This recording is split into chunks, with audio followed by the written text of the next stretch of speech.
If you're like most non-native speakers, you're probably concerned about whether people understand you when you're speaking English. In this video, we're going to talk about 5 reasons that native English speakers may not understand you, and the first one has absolutely nothing to do with you. Welcome back to the English with Kim YouTube channel, where we talk about what to say, how to say it, and why it matters. If you're interested in communicating more effectively in English, be sure to hit subscribe. So let's get started. Like I said, one major reason that native English speakers don't understand you doesn't have anything to do with you. The first reason that native English speakers might not understand you is that they choose not to understand you. Believe it or not, understanding someone with a foreign accent is actually a choice. In such a global world like the one we live in today, most people have been exposed to non-native accents. Yes, of course, there are people from more remote areas or from areas where they only interact with people who sound like them, but those people may just need a few moments to adjust to your accent. If someone doesn't understand you, they may be closed-minded or they may not like foreign accents. When someone like this hears a minor mistake, a mispronounced consonant, a word that is stressed wrong, they put up this mental block in their mind and they decide that they don't understand you. This is a choice to not try to find a way to understand the other person and adjust to their accent. I've experienced this as a non-native speaker of Spanish. For the most part, people are used to hearing Americans speaking Spanish with an American accent, but occasionally you'll come across someone who really doesn't like foreigners and they'll basically decide they can't understand you no matter how well you speak the language. Like I said at the beginning, making an effort to understand someone who's speaking your language in a language that isn't their first is a choice. If you come across a person like this, it is not your job to change their mind. Trust that you did the best you could, you spoke as clearly as possible, and don't question your own English ability because of their attitude. The second reason that native English speakers may not understand you is that they're not familiar with your particular accent. Let's talk about this. Like I said earlier, many Americans are used to hearing foreign accents from different parts of the world. There are so many immigrants and international students and visitors from all over the world that people are probably used to hearing a number of different accents. Their ability to understand these different accents depends on their exposure. If they're living in California, they may be more used to hearing people from a wide variety of places. Maybe in places like New York City, they're not going to have trouble understanding you because they're used to hearing so many different accents. However, there may be people that are only familiar with a handful of different accents. Maybe they're used to hearing different Latin American accents, so they have no trouble understanding native Spanish speakers, but they may have trouble understanding certain European accents or certain Asian accents, certain accents from Africa. It really depends on the person's background and what they're used to hearing. This is also true between groups of other foreigners. When you're learning English, you're used to hearing other people who speak your native language speaking English, so your ear adjusts to this non-native accent. However, you may start interacting with other non-native speakers from different regions of the world and find it difficult to understand the particular characteristics of their speech. In one of my English classes in Boston, this happened within my classroom. I had a student from Colombia who had trouble understanding a student from Korea because the accents are so different. For me, as a teacher who's used to hearing all kinds of accents, it was no problem to understand both of them. People need a chance to let their ear adjust to these different non-native accents. Once they get used to the characteristics that come with an accent, they'll be able to understand you. And like I said, if people don't understand you after you've been trying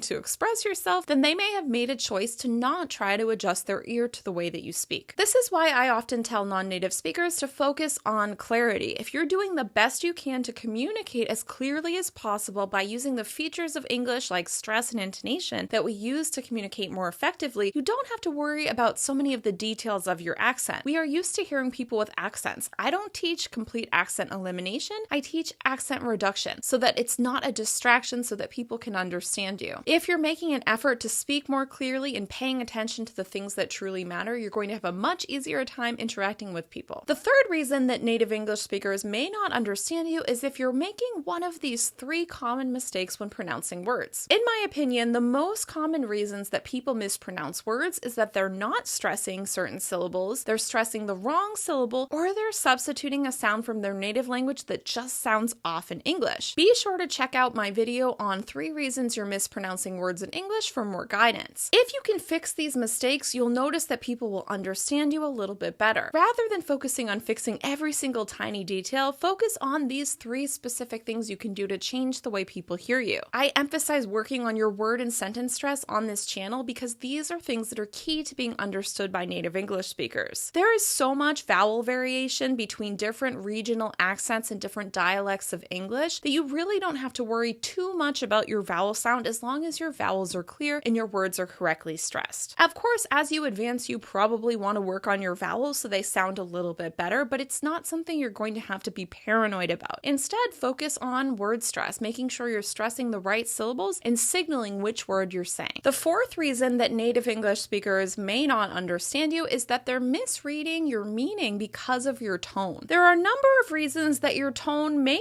not be consistent with the way we use intonation in American English. For example, you may end your statements with a rising tone, which can signal uncertainty or questioning, or even be condescending depending on the context. Keep in mind that a lot of Americans do speak with a rising tone at the end of their sentences, but it's just something to pay attention to. If you want to signal that you're done talking, be sure to use falling intonation at the end of your sentence. If you're consistently ending your sentences with rising tone, it may sound that you don't trust the person. You don't trust them to understand you, so they may start wondering why you're ending all of your sentences with tone. In my experience working with non-native English speakers, I sometimes find that people from certain regions of the world have a rising tone or an inconsistent pitch throughout their speech based on interference from their native language. This can affect the way people understand your meaning. In American English, we communicate a lot of additional meaning through our tone. Similarly, flatter intonation or more steep drops at the end of your sentence can signal that you're being commanding or demanding. You may also sound like you're annoyed or frustrated or disinterested. In this case, I encourage you to play around with your tone. Try experimenting with different intonation patterns in order to see how people respond to you. When you change your tone, you may notice that people understand you better. It's not always about the way you say certain words or about the fact that you have an accent. It's that we're listening for these subtle cues through intonation that help us understand your deeper meaning. If a native English speaker isn't understanding you because of your tone, they may ask a question like, "What did you mean by that?" Or they may just think that you meant what you said. Pay attention to how your intonation compares to the other person's. Try to mirror their intonation in order to be more easily understood. Like I said, intonation is used to express a wide variety of emotions and attitudes. If you want more resources on intonation, be sure to check out the links below this video. The last reason that native English speakers might not understand you is because you speak with less confidence than you do in your native language. We've all been there. As non-native speakers, we often become highly sensitive to how the other person's reacting to us. We're constantly scanning the other person's facial expressions and body language in order to see if they understood us. We might not feel confident if we haven't gotten a clear signal that they follow what we're saying. Personally, I often fear a reaction to being a non-native Spanish speaker. When I speak English, I don't care. I'm a confident, enthusiastic speaker. If I make a mistake, I steamroll right over it and keep going. But when I speak Spanish, I often get shy, soft-spoken, reserved. I lower my pitch. I may not speak as confidently. I defer to more aggressive speakers or native speakers. I'm likely to allow people to talk over me in a way that I wouldn't when speaking English. For all of these reasons and more, I may not express myself with clarity and confidence when speaking Spanish. This means new people may not understand me at first until they adjust to my manner of speaking, but I always trust that my friends will because I know they can follow me even though I have an accent. Does that sound familiar to you? This is something I see a lot when working with non-native English speakers. Like I said, it's not that people don't understand you, it's that we're worried that they won't understand us, so we're not speaking with the clarity and confidence that we normally would in our native language. I encourage you to work on your mindset. Give yourself extra opportunities to practice. Seek out a speaking partner or look for a tutor or find someone that you can work with in order to increase your confidence. All of these things are going to help you feel more confident that people understand you because you're expressing yourself as well as possible. After all, in many cases, whether or not somebody understands you has everything to do with them. If you're making an effort to speak more confidently, more clearly, more effectively, you're doing everything you can to communicate to the best of your ability, you should rest easy that the other person will be able to follow what you're saying. We can't please everyone. And like I said at the beginning, two of the biggest reasons that native English speakers may not understand you have nothing to do with you personally and everything to do with them. Either they choose not to understand you because they're not comfortable interacting with non-native speakers, or they're not used to your accent and their ear is going to need some time to adjust. If you're doing everything you can to speak clearly and confidently by focusing on expressing yourself with correct words word stress, sentence stress, and intonation, it's going to be very likely that a native English speaker understands you. Of course, as you continue to move forward in your English learning journey, you do want to fix common pronunciation mistakes. Bit by bit, you're going to be able to reduce your accent and sound even more like a native English speaker. I hope this video helps you feel more confident that people will understand you when you're speaking English. Being self-conscious about your accent is completely normal, but if you can overcome that, you're going to have a much better time interacting with native English speakers and other foreigners who speak English too. For more guidance and other videos on this topic, be sure to check out the playlist I've listed in the cards, and be sure to check out the other links in the description below the video. Once again, I am Kim from EnglishWithKim.com. I'm your guide to the essential conversation skills you need to sound more natural in English. If you like this video, please give it a thumbs up and share it with a friend. Have a good one.